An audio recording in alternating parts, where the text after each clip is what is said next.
The Hockey Hall of Fame has announced those who shall be induced into the Hall in November in 2017. That's this year. The list includes Teemu Selanne, Paul Kariya, Dave Andreychuk, Mark Recchi, Danielle Goyette, Jeremy Jacobs, and Claire Drake. That's a good class.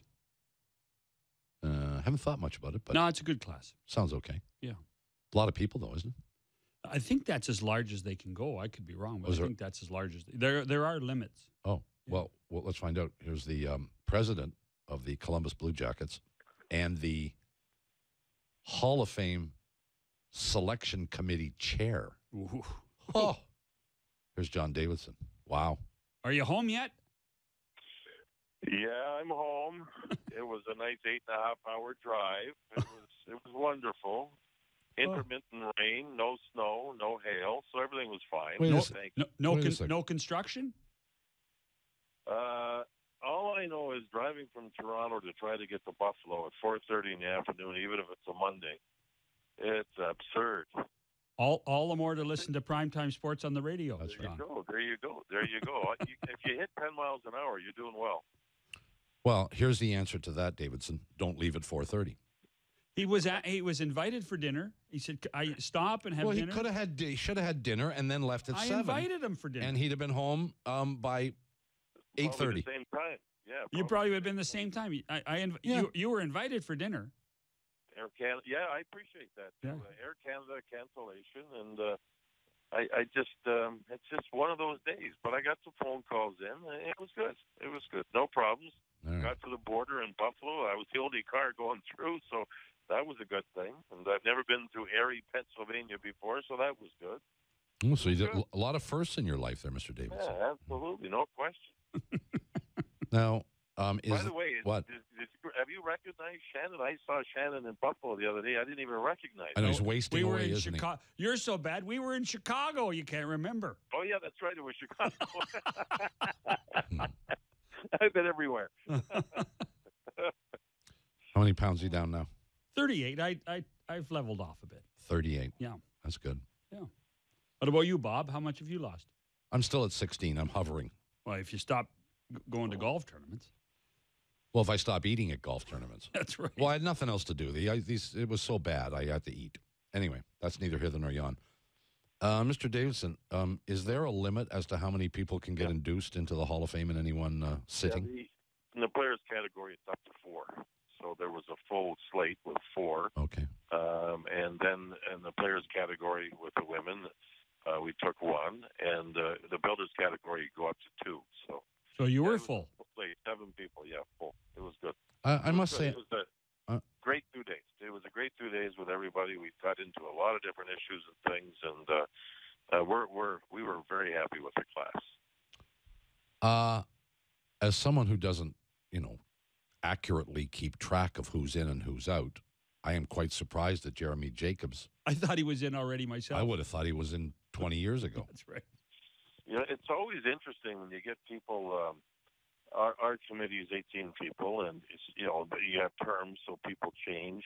And when they get into it, we've had comments like, "We thought Mark Recchi was already in," and then the other one was exactly what you said. We thought that Jeremy Jacobs was in, but not so. And went through the process. It was interesting when you have a person like Claire Drake out in Edmonton who's been magnificent throughout his life, teaching the game and holding clinics, and a lot of the great coaches that have come through there, like Babcock, like Hitchcock, like Trotz, all these people, and many, many, many, many more, learned a lot about the game itself from Claire Drake. And then on the other side, at the other end of the spectrum, you've got a Jeremy Jacobs who's been an owner of the Blues since the 70s, the Bruins since the 70s, and here's a guy that quietly gets a lot of things done as one of the chairmen regarding the board of governors. He's had a big piece in making the league go, the Hall of Fame go, a lot of things go. So it was a good class.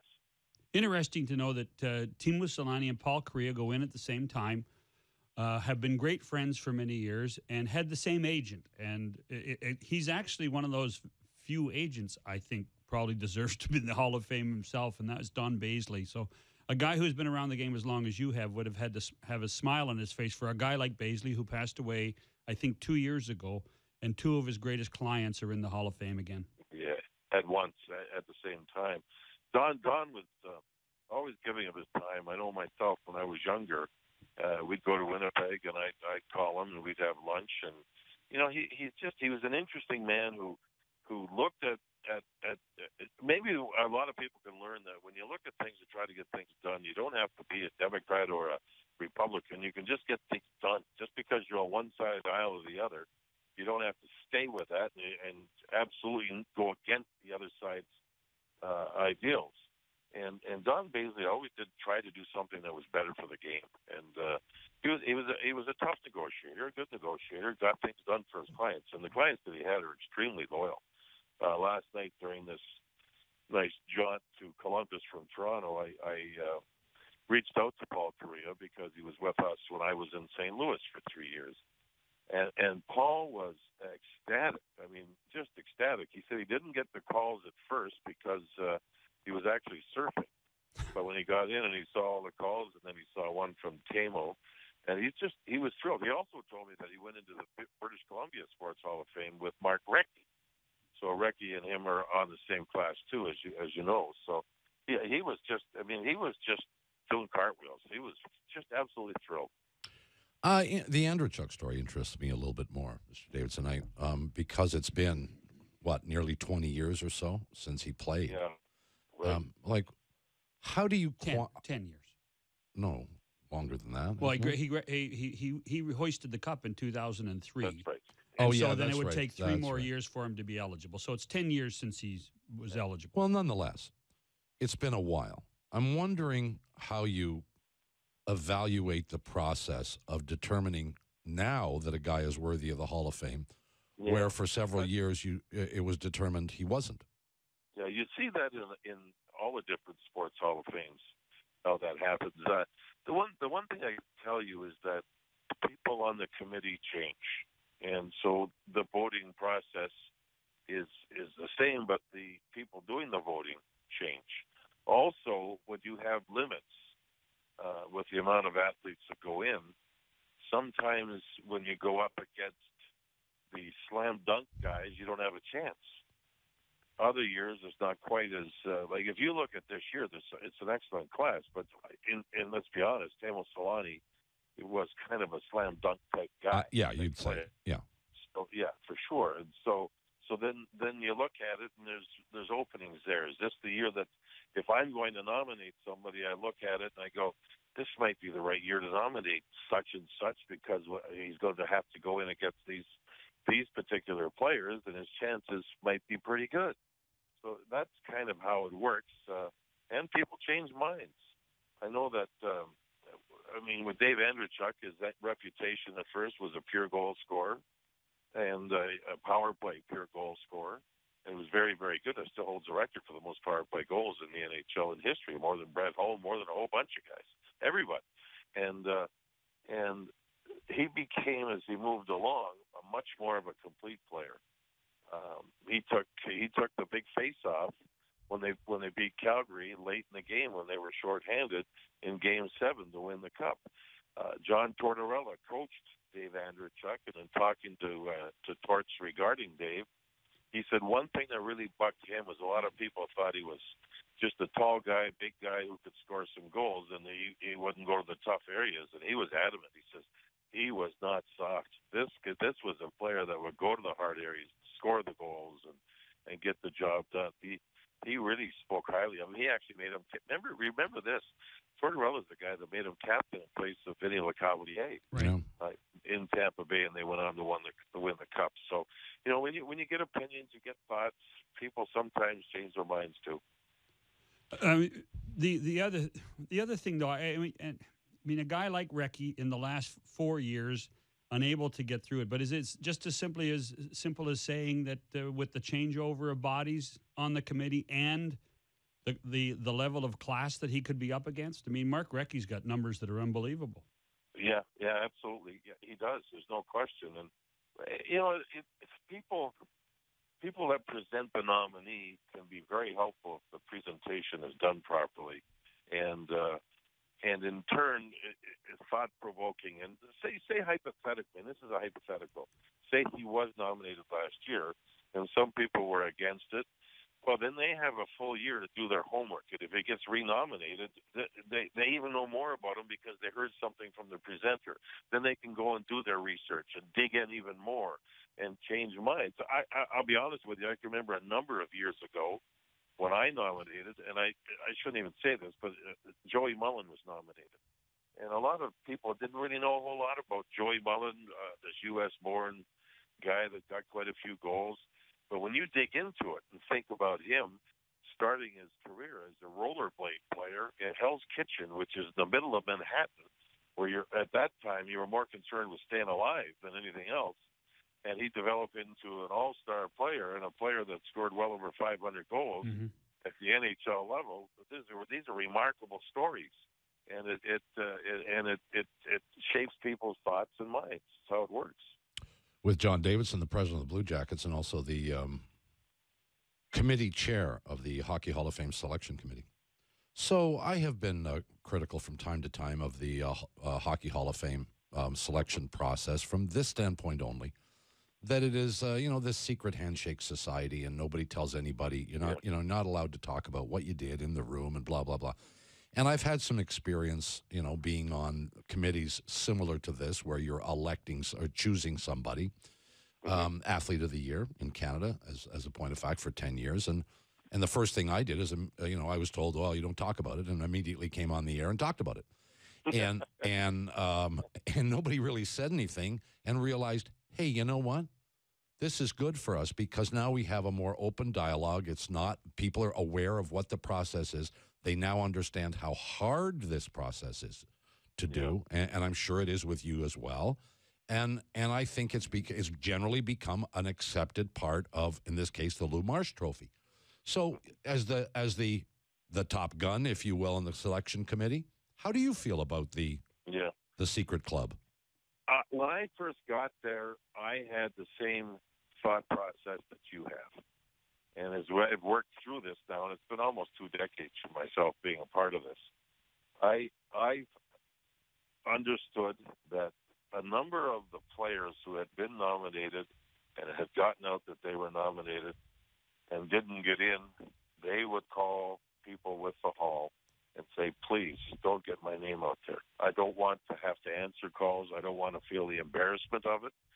Me personally, if I was ever nominated, that's a heck of an accomplishment. It's kind of like when you're up for an Emmy Award or an Ace Award or something. You don't win it, you're frustrated, you're not happy, but at least you were nominated. At least you were nominated. Yeah, but the players themselves, they take a different tack. They don't like it. I also understand that some people that are involved in running the Baseball Hall of Fame, they've talked to some of our people because the halls always they confer and try to get better. And a lot of the consensus is, and there's been stories written about it, that the Hockey Hall of Fame in Toronto is the best Hall of Fame of them all. And a lot of them have said that they wish they had the same process that we've had because they get too much, there's too much aggravation with it type of thing. So I guess it's just an opinion on how the board thinks. We work underneath a board, and this is the way that they rule it, and I have to follow the rules. Well, I got news for the guys in Cooperstown. Next year, all of the ballots for the Baseball Hall of Fame will be made public. That's over 400 ballots.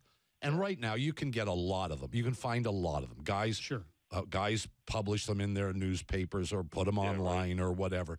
But we're going to see every single ballot next year. Right. And it's interesting. It's interesting. I wonder how many guys will opt out of voting, period. Well, you think there will be some? I think if you're not a journalist, yes. Well, for me, I don't know. With that being said, I think from what I've understood in the past, some of the ballots put forth by some of the baseball people, they're kind of outrageous. Some of them have been, and it can be embarrassing for them. Now, maybe they could be a little bit more. A bit more cognizant of being accurate with what they're trying to do. Well, I agree with you. I think it prohibits the ballot where you don't take it seriously, where you for whatever reason put in a ballot that is just malicious or stupid or without reason. And I don't think there are a lot of them, John. I think there's a handful, but nonetheless, now you do that, your name's going to be attached to it, and somebody's going to call you and say, "What the hell? What'd you do?" Oh, yeah, I agree. Let me just take you through the process a little bit. We most of us were involved with the draft in Chicago, and then we worked our way to Toronto, and then on Sunday we all got there. Lanny McDonald and myself and Jeff Denny from the Hall, with the three of us, had a meeting about what our process was for the rest of the day. And then we went and had a full meeting with our entire group, Luke Robitaille and Scotty Bowmans and Bobby Clark, Right. Michael Farbers, etc., Bill Torrey, the whole group, David Poyle. We went through the whole process of the voting process, how we're doing it, how we want to approach the discussions. And it was I guess a couple of hours, and it was very respectful, and it was really a process where the guys really wanted to dig in and do the right thing, and really have an understanding that they're ready to go for this thing. We really prepared. Then we had a dinner that night, Sunday night at the Hall, which we could schmooze and talk and tell hockey stories and all. And some of the guys, and it's hilarious, some of these guys with their hockey. Bill Torrey could talk about things in the past that you love and you laugh. It's great. And then Monday morning we get right there at 8:30 and we get right at it. And you know, I know the board has their rules. I know it's private, but I can honestly tell you that, and I've done this for a long time. And I told our guys after the meeting, this is one of the best weekends I've had as being the chairman of the selection committee because of their efforts, their homework. One of the guys is Bob McKenzie, and Bob, who had his first meeting last year. When you're a first-year person, you're learning about it. He commented that he came back this year, and he really had a feeling of how to do it. He really dug in, and he was ready to go, and he was very informative and very good. And I thought that this weekend, our crew, it was the best weekend we've had, from my point of view, on the pros and cons and likes and dislikes and on and on and on. So I can honestly say I was proud of what they did, even though it is confidential what goes on in there. But this was a good one. This, in my mind, was a real good one. I don't doubt it. I just wish you would share some of the information with the public. Look, we got to go. Okay. But I want to, before I go, I got to ask you about Ilya Kovalchuk. It has suggested that you guys are interested. Can you talk about it? I think there's interest. I don't know where it's going to go. I can't say that. I think that I've read some comments that he's coming here for sure. I wouldn't say that by any means. But we're looking at our team, and with there's still trades to be made. There's free agents to be signed. We're trying to get better. We're trying to fill certain holes, and we'll figure it out. I actually had a discussion with Jay Grossman, his agent, today, and I told him we'll be in discussions, and Yarmo is our general manager. He'll be making the decisions. So I can't say yes, I can't say no, because we don't know yet. And then you have to go and deal with compensation with Ray Shero. That's right. Sure, absolutely. That's how it works. Yeah, that's the deal. Sure, no question.